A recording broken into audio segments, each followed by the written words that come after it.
नमस्कार, आप देख रहे हैं राष्ट्र की बात। मैं हूं मानक गुप्ता। चुनाव से पहले बिहार की राजनीति में तूफान आया हुआ है। एक तूफान यह कि बीजेपी और जेडीयू के रिश्ते आखिर बिगड़ रहे हैं।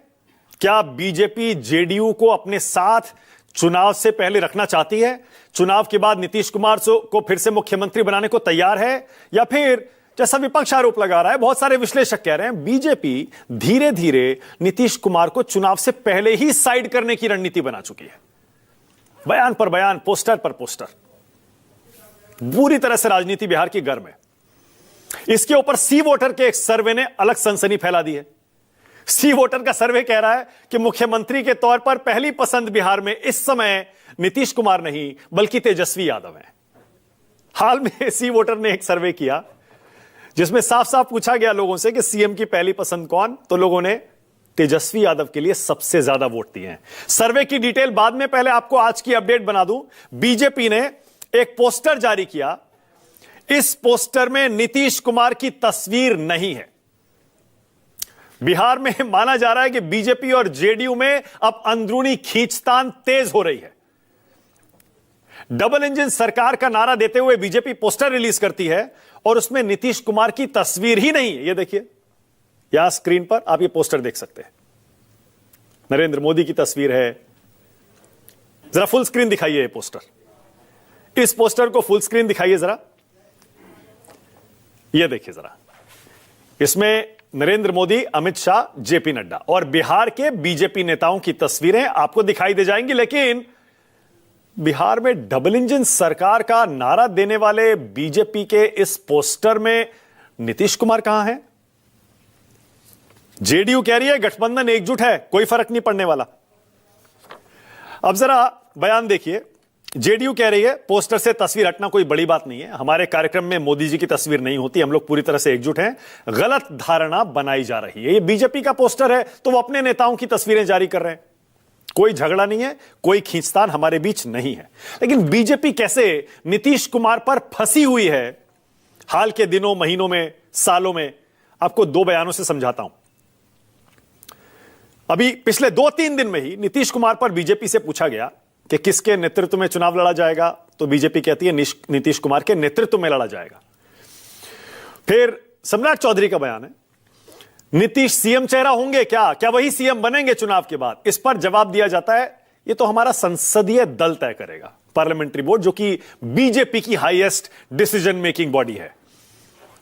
एनडीए का सीएम बीजेपी का पार्लियामेंट्री बोर्ड तय करेगा, यह सम्राट चौधरी का बयान था। हालांकि बाद में उन्होंने उस बयान को सुधारा और कहा नहीं नीतीश जी हमारे सीएम रहेंगे। कैसे आज फिर से बीजेपी और जेडीयू के बीच तथाकथित खींचतान पर सियासत हो रही है? पहले जरा कुछ बयान सुनिए। बीजेपी का एकमात्र मकसद है कि जनता दल यूनाइटेड पार्टी को कब्जा लो। सबकी डीलिंग हो चुकी है भाजपा से।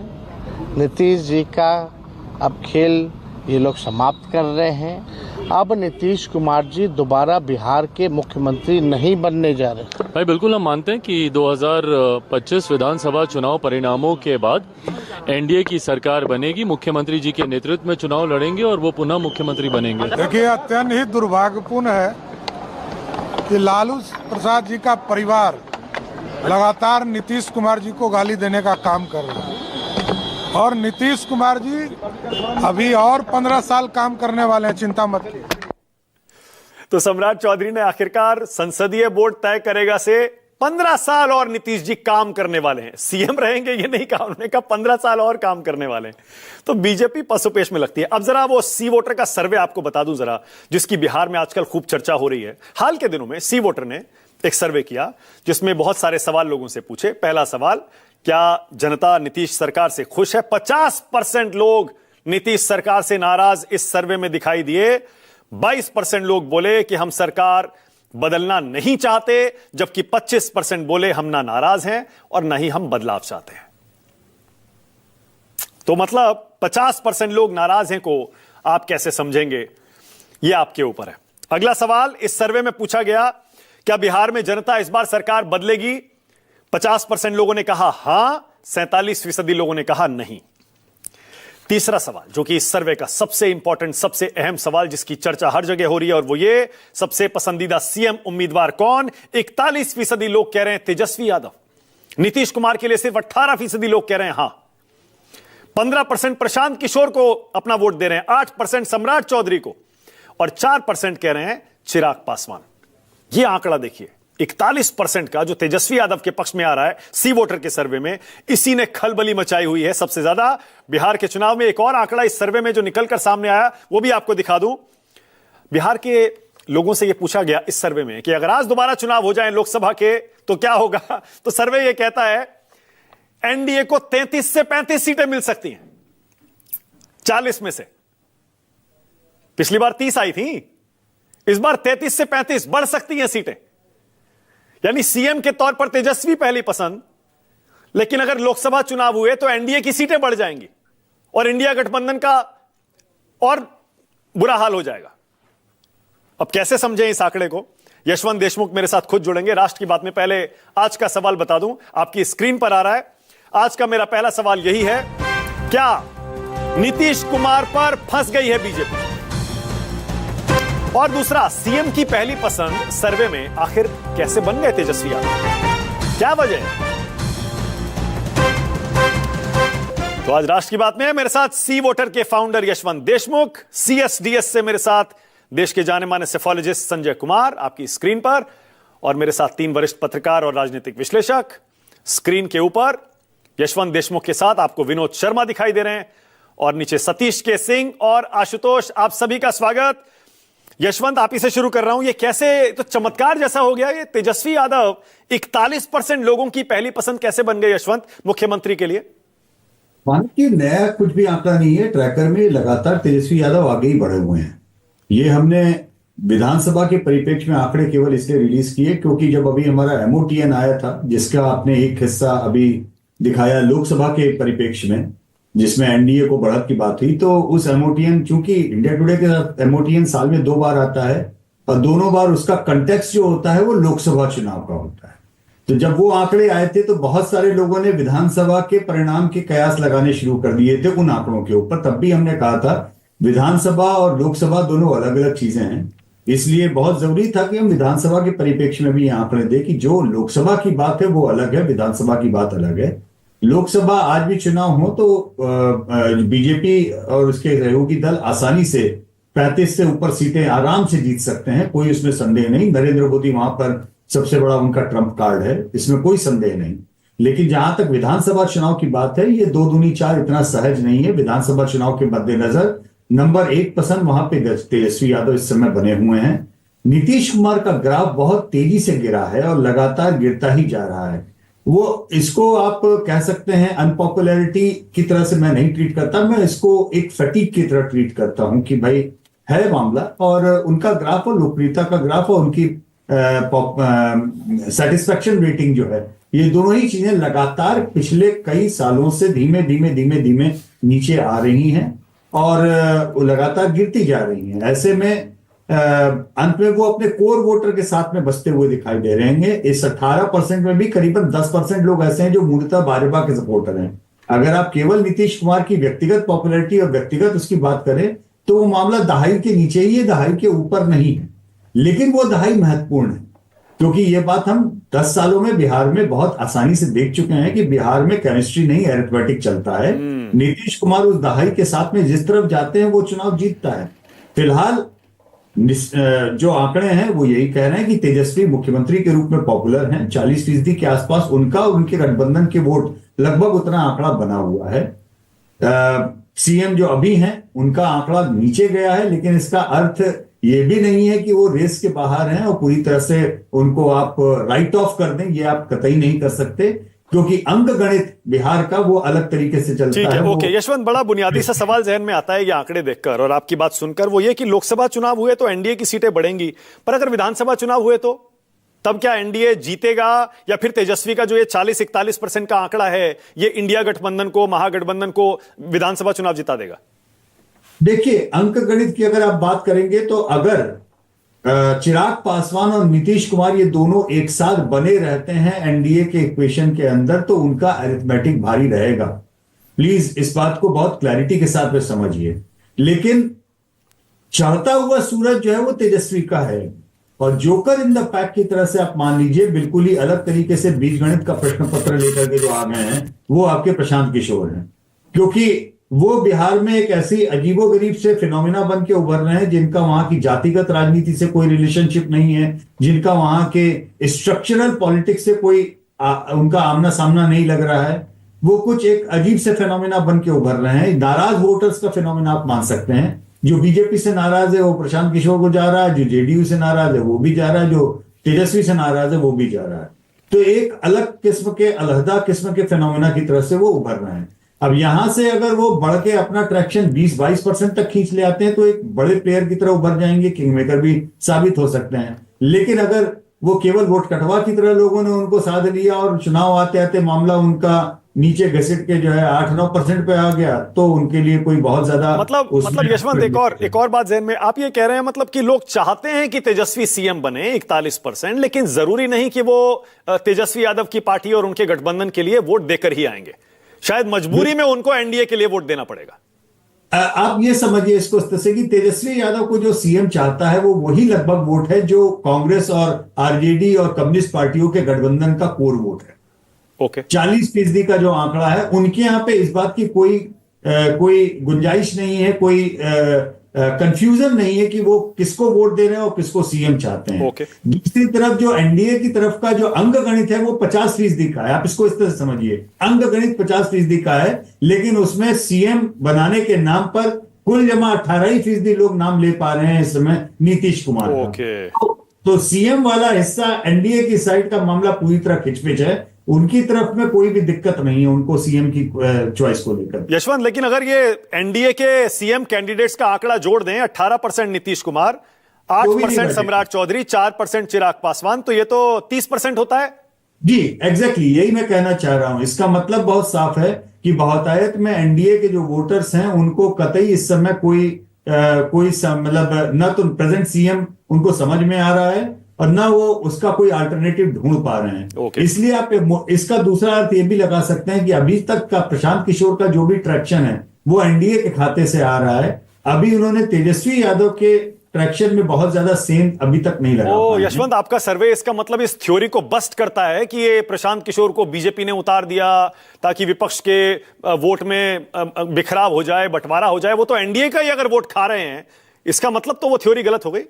अब देखिए, थ्योरी तो तमाम लोग लगाते हैं। थ्योरी तो ये भी लगी थी कि चिराग पासवान हनुमान जी थे पिछले चुनाव में, आपको याद होगा, स्वयं को घोषित कर रहे थे और हनुमान जी ने जो है अयोध्या में ही लंका लगा दी थी, ये भी हमको पता है। तो थ्योरी और प्रैक्टिस में मानक वो बिहार है। बिहार में आप क्या सोच के उतरते हैं और क्या करते हैं ये अलग विषय है। लेकिन मैं आउटराइटली कोई प्रशांत किशोर को भी आउटराइटली मैं रिजेक्ट नहीं करूंगा इस बात के लिए। कोई भी किसी को भी नहीं करना चाहिए। देखिए, बिना किसी जनाधार, बिना किसी पार्टी, बिना किसी संगठन, बिना किसी जातिगत इक्वेशन के कोई आदमी अगर 15% ट्रैक्शन ले रहा है तो ये कोई हंसी मजाक की बात नहीं। बिल्कुल सही। मेरा मानना है कि वो एक अपने तरीके से लाइन खींच रहे हैं। अब आगे उनका भविष्य में क्या होगा, कितना वो कर पाएंगे, ये तो आने वाला समय। अब ये जो 18% का आंकड़ा है नीतीश कुमार के लिए और वो दूसरे नंबर पर है सीएम की पसंद के लिए, क्या यही वजह है क्या उनका गिरता हुआ ग्राफ के बीजेपी उनको सीएम प्रोजेक्ट नहीं करना चाह रही, या ऐसा ना हो चुनाव में नुकसान हो जाए? देखिए, बीजेपी के लिए और आरजेडी के लिए, दोनों के लिए दो सिलबट्टे हैं, गले की फांस दो चीजें हैं। बीजेपी के लिए जो है वो गले की फांस नीतीश कुमार, और जिसके बगैर वो जीत नहीं सकते और जिसको गले में लटकाना उनकी मजबूरी है। तेजस्वी यादव के लिए वही स्थिति कांग्रेस की है। कांग्रेस के बगैर वो भी क्रिटिकल 4-5% एक्स्ट्रा वोट अपने नहीं ला सकते और वो गले की फांस उनके लिए भी है।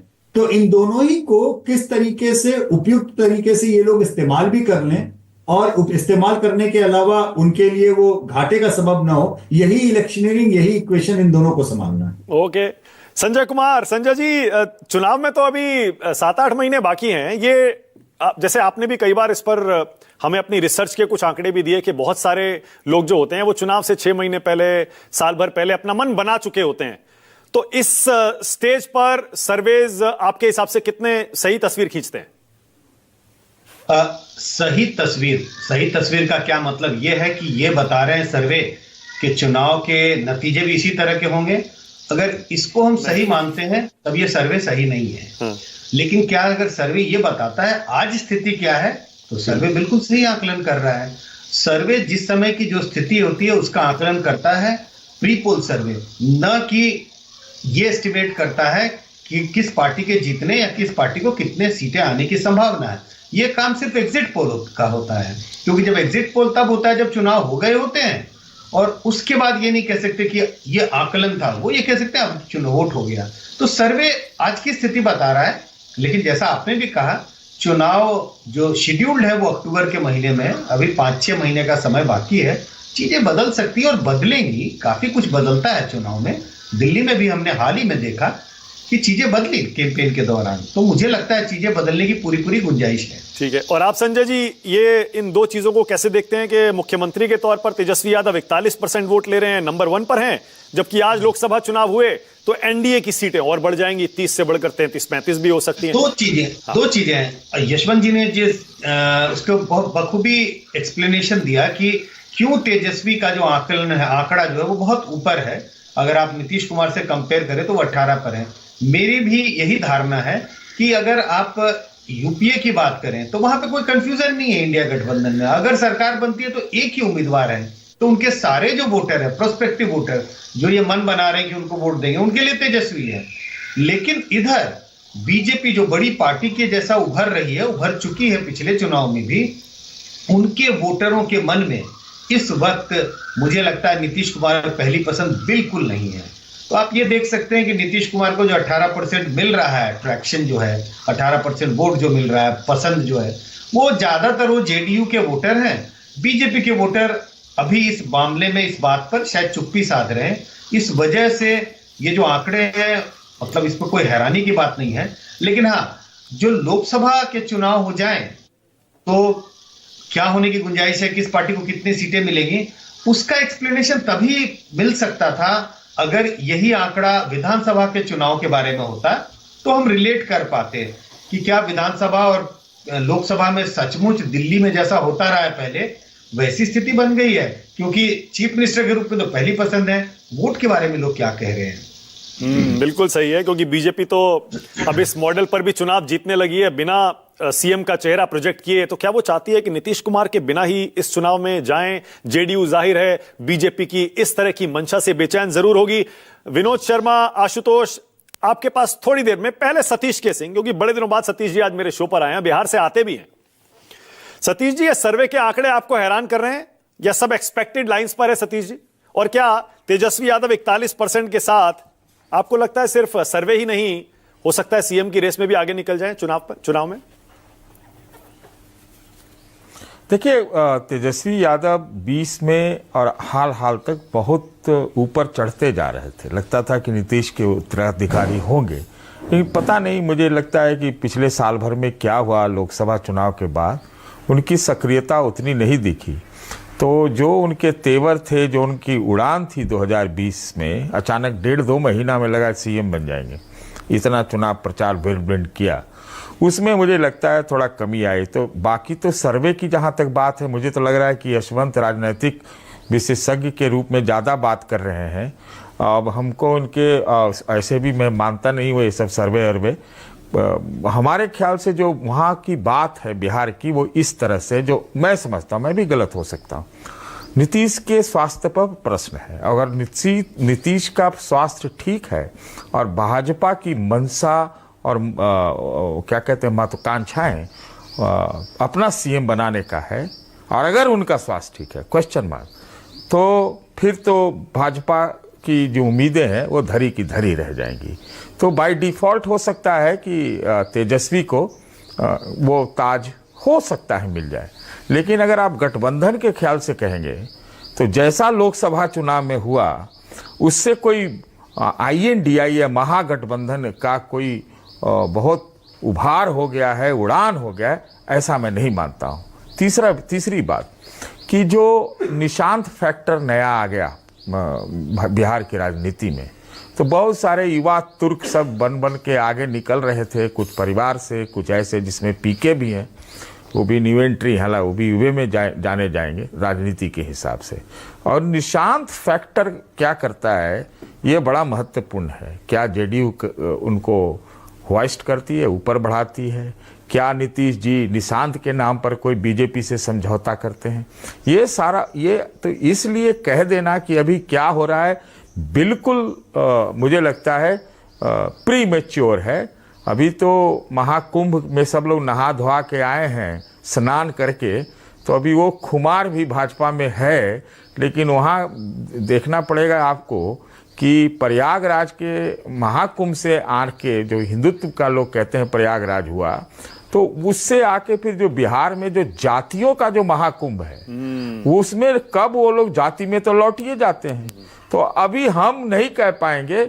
मैं हालांकि जो आप यशवंत जी का जिक्र कर रहे हैं कि 41% उनको मान रहे हैं, हो सकता है हमको पता नहीं, लेकिन अभी लग नहीं रहा है। अभी आप हमसे पूछेगा ऑनेस्टली एकदम ईमानदारी से, तो मुझे कागज पे सामने नीतीश और नो नीतीश एनडीए के जो सामुच्य हैं, उसके जो सैटेलाइट्स हैं, उपग्रह हैं, सब हैं, वो हमको थोड़ा प्लस नजर आ रहा है। अच्छा, ओके, ऑलराइट। विनोद जी अभी मुस्कुरा रहे थे, आशुतोष इसके बाद आ रहा हूं। विनोद जी मुस्कुरा क्यों रहे थे पहले सतीश जी की बात पर? बताइए जरा पहले यहीं से। सतीश बड़ी चुस्की लेके बात करता है। हाँ। अच्छी बात कर रहा था। मेरा ये मानना है कि देखिए अंतर्द्वंद तो है जनता दल यूनाइटेड में। निशांत अशांत क्यों है? परस्पर क्यों कह रहे हैं कि मेरा पिताजी का नाम घोषित कीजिए? जो आंकड़े मेरे मित्र ने निकाले हैं वो आंकड़े हो सकता है सच्चे हो, हालांकि बहुत अर्ली आंकड़े हैं ये, अभी तो गांव बसा नहीं है, तो वोट लूटने के लिए तो है नहीं वहां पर। गांव बसता तो फिर जा सकते थे चोर मिलके वहां पर। मेरा ये मानना है कि निशांत बार बार जो कह रहे हैं कि मेरा पिताजी का नाम घोषित कीजिए, उसका एक पॉलिटिकल ऑब्जेक्टिव है जी। वो ये है कि अगर उनका नाम घोषित हो जाता है तो जो ग्राउंड वो लूज कर रहे हैं अकॉर्डिंग टू सी वोटर, वो संभावना है कि वो रिगेन कर लें। और दूसरा एक संभावना और है कि जैसे जैसे चुनाव नजदीक आएंगे, अगर यही स्थिति बनी रही और निशांत स्थापित नहीं हुए और नीतीश जी जो बोध ज्ञान की कमी से ग्रस्त, जिसे कहते हैं अल्जाइमर बताते हैं लोग, अगर उनकी वो इन्फॉर्मिटी सही है तो जेडीयू बुरी स्थिति में होगी और जेडीयू की जेब में से हर पक्ष वोट निकालने की कोशिश करेगा। देखिए जेडीयू को आज के दिन नीतीश और उनके बेटे की जरूरत है। मुझे नहीं पता कि उनका बेटा कितना निपुण निकलेगा राजनीति में, लेकिन अपने पिता से बात किए बिना तो नहीं शोर मचा रहे होंगे। इतना शोर तो कभी नहीं मचाया आज तक उन्होंने। और दूसरी बात कि उनकी मनस्थिति बिगाड़ कौन रहा है? बीजेपी बिगाड़ रही है। बार बार ये प्रत्यक्ष रूप से बात नहीं कर रही है कि हम उनके नेतृत्व में लड़ेंगे चुनाव, लेकिन उनको मुख्यमंत्री बनाएंगे या नहीं बनाएंगे वो बात अलग है। तो एक एक्सपीरियंस देखा है इस देश ने, महाराष्ट्र वाला, और ये एक और प्रांत है जहां पर हमेशा बीजेपी को बैसाखी की जरूरत रही है। और बीजेपी की अब सबसे पहली प्राथमिकता यह है कि बैसाखियां जहां जहां उसको जरूरत है वो त्याग दें। अभी वो सीधी दौड़ दौड़ना चाहती है, वो स्टीपल चेज नहीं दौड़ना चाहती। और देखते हैं होता क्या है। लेकिन जो प्रशांत किशोर वाला मामला है तो उस पे मैं थोड़ा शिशुपंज में हूं, क्योंकि प्रशांत किशोर जी जिस जात से आते हैं उस जात का मुख्यमंत्री तो शायद ललित नारायण मिश्रा या उसके बाद कोई बना नहीं मेरे ख्याल। वही और दुबे अगर वो पहली चॉइस भी है एज चीफ मिनिस्टर, तो मतलब वो तो बैट्समैन बिना, वो कैप्टन बिना टीम वाला कैप्टन है। उनको कौन चुनेगा, कौन मुख्यमंत्री बनाएगा?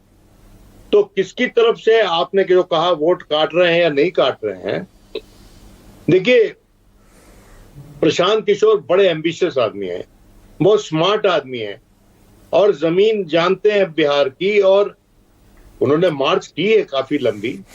जिस तरह राहुल गांधी ने लंबी यात्रा की थी, वो भी वहां पर एड़ियां रगड़ रहे हैं बिहार में।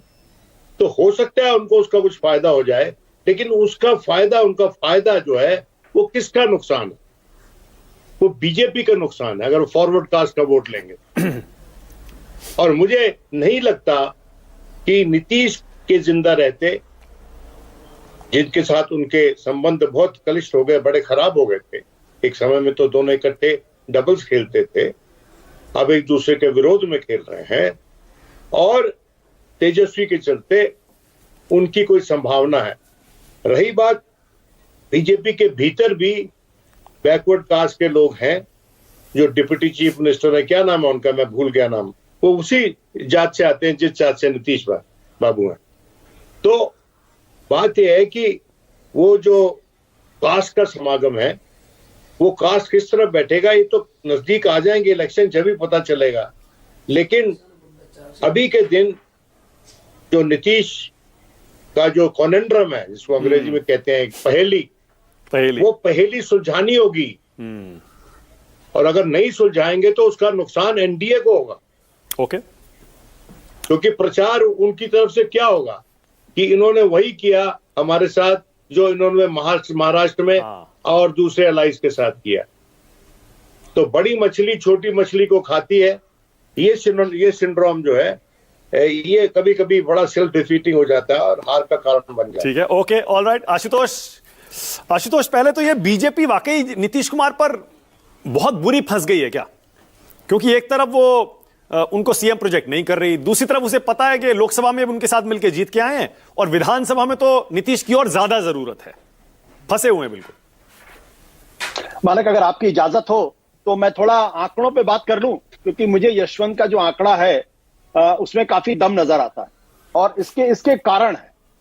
कारण यह है कि अगर आप 2019 लोकसभा बिहार का चुनाव देखें और 2020 विधानसभा का चुनाव देखें, तो 2019 के लोकसभा के चुनाव में जब एनडीए गठबंधन को 39 सीटें मिली थी, 40 में से 39, और एनडीए और महागठबंधन के बीच में जो वोटों का डिफरेंस था वो इतना जबरदस्त था, 24%।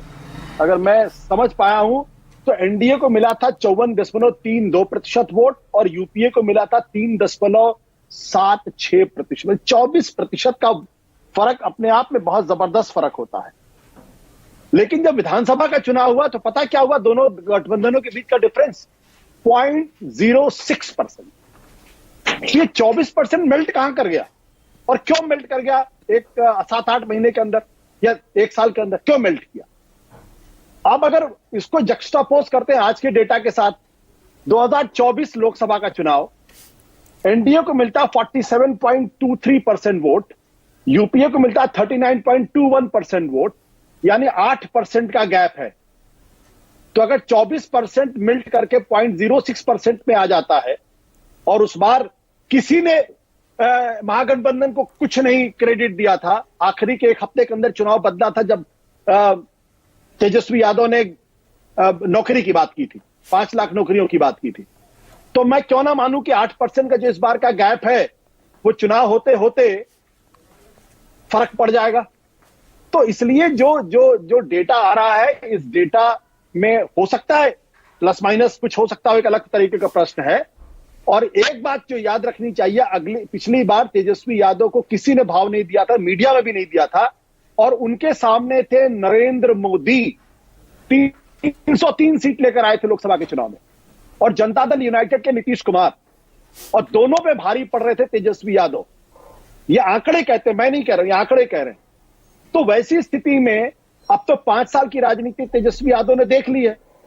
5 साल के अंदर नरेंद्र मोदी का जादू 303 से घटके 240 पे आ गया है। नीतीश कुमार 2010 में 115 सीट लेकर आए थे, 2020 में 43 से पहुंच गए हैं। तो मैं क्यों ना मानूं कि 24% का वोट प्रतिशत का डिफरेंस महागठबंधन और एनडीए के बीच में हो सकता है। मैं आंकड़े के बारे में बात, मैं कोई प्रेडिक्शन नहीं दे रहा हूं कि ऐसा हो सकता है। सवाल इस बात को लेकर यह है कि बिहार अपनी पुरानी अरिथमेटिक्स को अब काफी हद तक रिजेक्ट कर रहा है। कि जब यह माना जाता था कि नीतीश कुमार बीजेपी, जेडीयू और आरजेडी में से दो जिधर रहेंगे वो जीतेगा, अगर ऐसा होता तो 2020 में जो ये आरोप लगे कि तेजस्वी को हराया गया, वो आरोप नहीं लगता। तो मैं ये कह रहा हूं कि 2025 में चमत्कार नहीं होगा, जबकि नीतीश कुमार ने पिछले 5 सालों में, नरेंद्र मोदी की सरकार ने पिछले 5 सालों में एक भी ऐसा काम बिहार के अंदर नहीं किया है जिसको पॉइंट आउट करके हम अंडरलाइन कर सके कि ये बड़ा शानदार काम किया। क्यों? और जो चीज प्रशांत किशोर के को जा रही है वो इस बात पे रिफ्लेक्ट कर रही है कि लोगों के अंदर एंगर है, एक फटीग फैक्टर है, लोग अल्टरनेटिव की तलाश में है। ये इंपॉर्टेंट बात है जिसको समझने की जरूरत है। मतलब क्या आप ये इशारा कर रहे हैं कि अगर बीजेपी ने अपनी तरफ से नरेंद्र मोदी को आगे रखा तो शायद बीजेपी और एनडीए का भला हो सकता है? नीतीश कुमार के चेहरे पर शायद बीजेपी ना जीते, मोदी के चेहरे पर क्या यह संभव है आशुतोष? मोदी के चेहरे पर तो 2015 में दिल्ली में चुनाव लड़ा गया था, 2020 में भी दिल्ली का चुनाव लड़ा गया था। क्या फर्क पड़ा? देखिए, नरेंद्र मोदी लोकसभा के चुनाव में एक बहुत ही विकट कैंडिडेट है। अरे नहीं, इस बार तो भाई महाराष्ट्र, हरियाणा, दिल्ली में भी मोदी चेहरा थे। देखिए ना क्या जबरदस्त प्रचंड जीत हासिल की।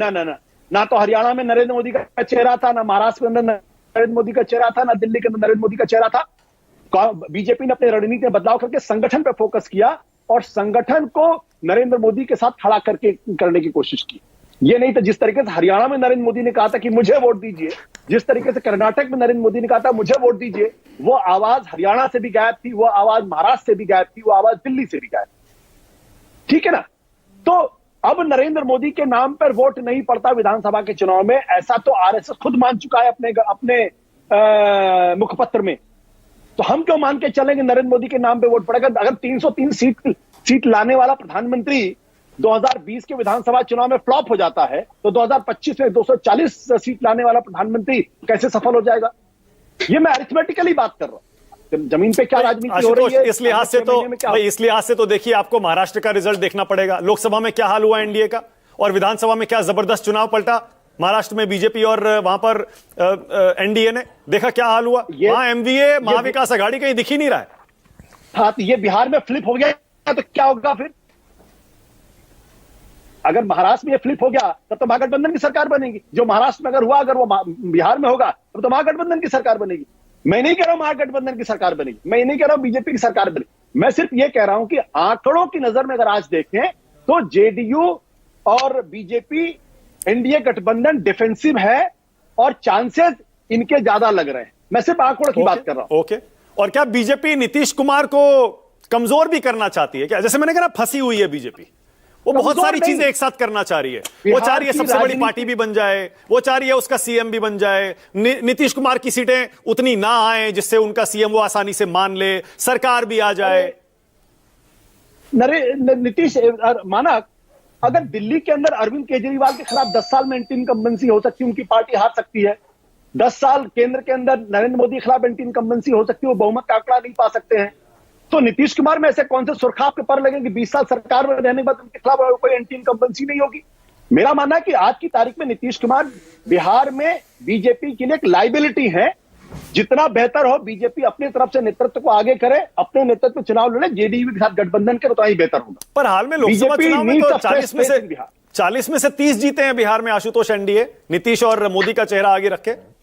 वो नरेंद्र मोदी को मुख्यमंत्री और प्रधानमंत्री बनाने के लिए था। देखिए, उससे फर्क मत करिए आप, वो उसको दोनों कंफ्यूज मत करिए।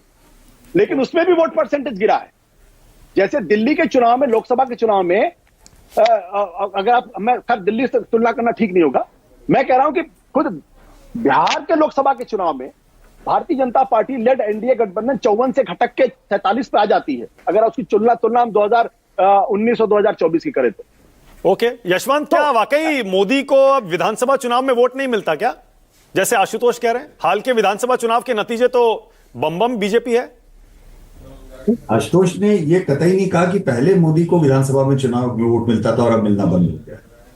अभी इन्होंने बोला 2014 के लोकसभा चुनाव सबसे बड़ी जीत हासिल करने के बाद में 2015 में 63 की शिकस्त दिल्ली में मिली थी।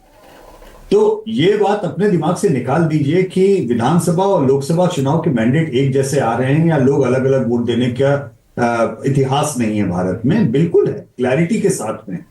इसलिए ऑप्शन, मानक और जो संभावनाएं हैं वो तमाम हमेशा खुली हुई रहेगी। लेकिन हाँ, इतना जरूर है, अगेन जिस ओर आशुतोष ने इशारा किया, कि दरअसल बीजेपी के साथ में डबल इंजन जो है वो डबल इंजन मुख्यमंत्री और प्रधानमंत्री का नहीं है। वो डबल इंजन बोलते हैं, हम लोग डबल इंजन का अर्थ ही निकालते हैं। डबल इंजन उनके साथ में जो है वो मोदी की छवि और संघ का के नेटवर्क का है, वो है असली डबल इंजन। और उसमें से एक भी इंजन अगर न्यूट्रल गियर पे भी रहेगा तो दूसरा इंजन अपने ताकत पे खींचने की कोशिश करता है, जो अभी हमने विधानसभा चुनाव में देखा। और बिहार दरअसल एक राज्य ऐसा है जहां पर हम ये कह सकते हैं कि नितांत, मतलब पार्टीगत रूप से अगर केवल बात करें तो सतीश जी ज्यादा बिहार को अच्छा समझते हैं, लेकिन आप उनसे कंफर्म कर सकते हैं आज की तारीख में संगठनात्मक रूप से नंबर 1 पार्टी बीजेपी और आरजेडी के बीच में कड़ा मुकाबला होगा। और बीजेपी शायद 20 ही पड़ेगी, 19 नहीं पड़ेगी, केवल संगठनात्मक रूप से और पार्टी के आधार की बात करें। तो सतीश भाई जब ये बात कह रहे थे, मैं उनकी बात से 200% इस बात से सहमत हूं कि अगर ये चुनाव 2015 के महाराष्ट्र विधानसभा के चुनाव की तरह हुआ ना, मानिए चारों पार्टियां अलग अलग चुनाव लड़ रही हैं, तो बीजेपी अच्छा खासा निकाल ले जाएगी केवल संगठन के ऊपर और बदलाव के मूड के ऊपर। लेकिन क्या है कि नीतीश कुमार और उनके जो भी आप कह लें 8, 10, 6% जो अलग अलग लोगों के आकलन है कि उनका अपना जनाधार कितना है, चाहे उसे कुर्मी कोयरी के हिसाब से नापे, चाहे उसे आप उनकी विश्वसनीयता या जिस हिसाब से भी नापें। बीजेपी ने इतने सालों तक नीतीश कुमार के साथ में राजनीति इसलिए नहीं संयम से निभाई कि वो बहुत बड़े गेम चेंजर हैं, वो इसलिए निभाई क्योंकि बीजेपी 20 साल 30 साल की राजनीति सोच के राजनीति कर सकती है। जैसे उन्होंने विपक्ष में रहने के बावजूद नवीन बाबू के साथ में उड़ीसा में उनकी इज्जत में कोई कमी नहीं आने दी। उनकी निगाह पूरी तरह लगी है कि पोस्ट नवीन बाबू सिनेरियो में जो बीजेडी का एंटी कांग्रेस वोट है वो बीजेपी अपने साथ में पूरी बलमनसाहत से ला सके। इसीलिए नीतीश कुमार के लेकर के भी उनकी स्ट्रेटेजी है। पोस्ट नीतीश सिनेरियो में वो कतई नहीं चाहते कि ये कुर्मी कोयरी और अति पिछड़ा के 8-10% वोट ये किसी भी तरीके से आरजेडी के साथ में जाएं। ओके, तो कुछ भी हो जाएगा वो नीतीश कुमार को नहीं छेड़ेंगे। Okay, alright. सतीश जी, क्या कोई संभावना है सतीश जी कि बीजेपी और जेडीयू अलग अलग चुनाव लड़ जाएं या नीतीश कुमार एक बार फिर से उधर चले जाएं? तब तो शेषवंत की बात सही हो जाएगी। वो 41 जो है 61 में बदल जाएगा। तो तेजस्वी के लिए इन्होंने सपोर्ट जुटाया है, वो 61 हो जाएगा। देखिए गजब का बिहार है भाई, वहां सब लोग नाराज हैं, लेकिन नीतीश से ज्यादा नाराजगी नहीं है। आपको हैरानी होगी, वो नाराजगी कहीं जमीन में धंस गई है। सब लोग ये समझते हैं कि बेचारे का स्वास्थ्य ठीक नहीं है, तो नहीं है स्वास्थ्य, और अचानक अगर वो ठीक हो गया या खराब होते होते उसने वो पिछला दरवाजा जो बराबर खुला रहता आरजेडी वाला उसके तरफ कुछ दरवाजा खोल दिया, तो भाजपा कहां उड़ जाएगी पता नहीं, सब संगठन धरा रह जाएगा। इसलिए एन फैक्टर ही बहुत इंपॉर्टेंट है बिहार में। एन माने नरेंद्र मोदी, एन मतलब नीतीश और एन निशांत। तो अब आप ये समझ लीजिए कि बहुत कुछ अभी खुलना बाकी है, लेकिन एक चीज तय है, नीतीश को नाराज बीजेपी कतई नहीं कर सकती। भले उनको दूल्हा घोड़ा पर बैठाए रखे और जैसी चुनाव है घोड़ा से पटक दे, ये कर सकते हैं आप, लेकिन उनके बगैर, नीतीश के बगैर भाजपा का कितना भी बड़ा संगठन हो नहीं काम चलेगा। कल ही एक बड़े नेता से बात हो रही तो कहे कि जो एमबीसी है या ईबीसी है उसका नेता अभी भी नीतीश कुमार है। नहीं, और दूसरा एक नेशनल फैक्टर भी तो है विनोद जी, सही बात है ना, ये केंद्र की सरकार भी तो नीतीश जी के समर्थन पर टिकी है, ऐसे में उनको नाराज करना आसान कहां है? बात सही है। और दूसरी बात, एक जो अगर कॉम्बिनेशन हो जाता है वो होने की संभावना बहुत कम है। देखिए, नीतीश का दोबारा से प्रोजेक्शन मन से तो चिराग को अच्छा नहीं लगेगा।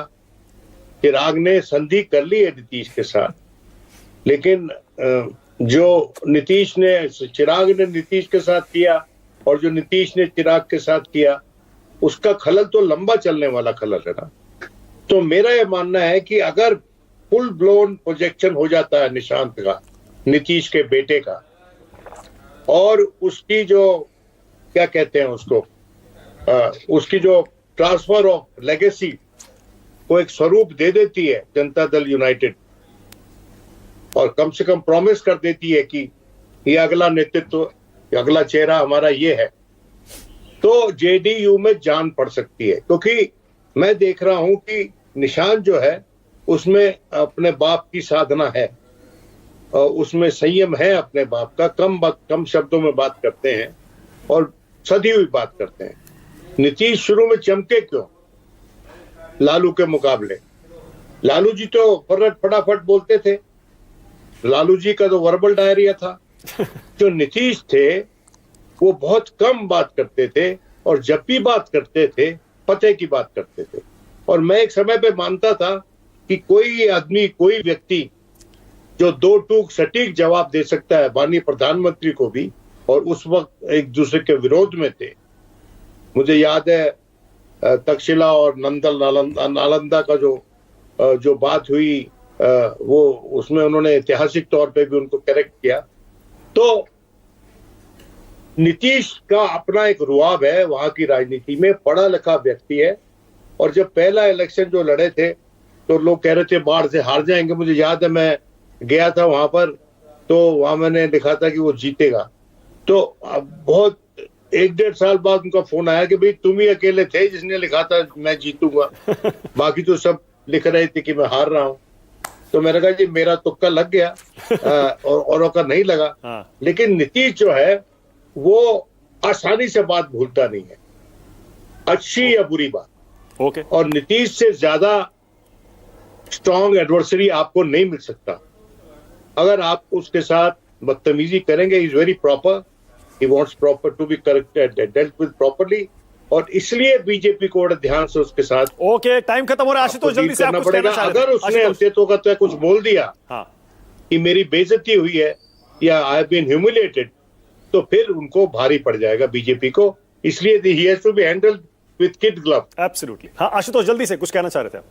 देखिए, जो मैं 2020 के आंकड़े दे रहा था उसमें एक फैक्टर मैं भूल गया था, मैं ऐड कर रहा हूं कि जो ये मुसलमान वाला फैक्टर था, एमआईएम का जो फैक्टर, उसको 5.66% वोट मिले थे। अब इस चुनाव में वो फैक्टर होगा या नहीं होगा मैं नहीं कह सकता हूं। तो इसका मतलब बहुत साफ है कि भारतीय जनता पार्टी, जनता दल यूनाइटेड को बहुत संभल के कदम उठाने पड़ेंगे। मैं बाकी के जो चारों पैनलिस्ट हैं मैं उनसे पूरी तरीके से डिफर करता हूं। मेरा मानना है कि अब बिहार को नए नेतृत्व की जरूरत है। अब नीतीश कुमार के नाम पे वोट नहीं पड़ने वाला वहां पे, ये एक मिथ है, और ये मिथ जितनी जल्दी खत्म होगा उतना ही बेहतर होगा। ठीक है, क्लोजिंग कमेंट संजय जी आपका। संजय जी, वो मुख्यमंत्री का चेहरा, प्रधानमंत्री का चेहरा, क्या बिहार में भी ये फैक्टर रहेगा, सीएम का चेहरा? नहीं, जो आखिरी बात आशुतोष ने कही, मैं भी इस बात से काफी हद तक वाकिफ रखता हूं कि अब वो जादू नहीं है नीतीश में, वो ढलान पर है। उनके चेहरे पर बस जदयू के नेता जो हैं, जदयू के सपोर्टर हैं, वही चिपके रहेंगे। अब वो अट्रैक्शन नहीं है कि आप नीतीश कुमार के नाम पर बीजेपी या दूसरी पार्टियां वोट बटोर लेंगी। एसेट इसी के लिए है क्योंकि जदयू के पास आज भी 12 से 14% वोट उनका इंटैक्ट है, जिसके साथ जाते हैं वो वोट ट्रांसफर होता है और चुनाव में उसके बल्ले बल्ले होने की पूरी उम्मीद रहती है। ओके, इसी नोट पे खत्म कर रहा हूं। बहुत बहुत धन्यवाद।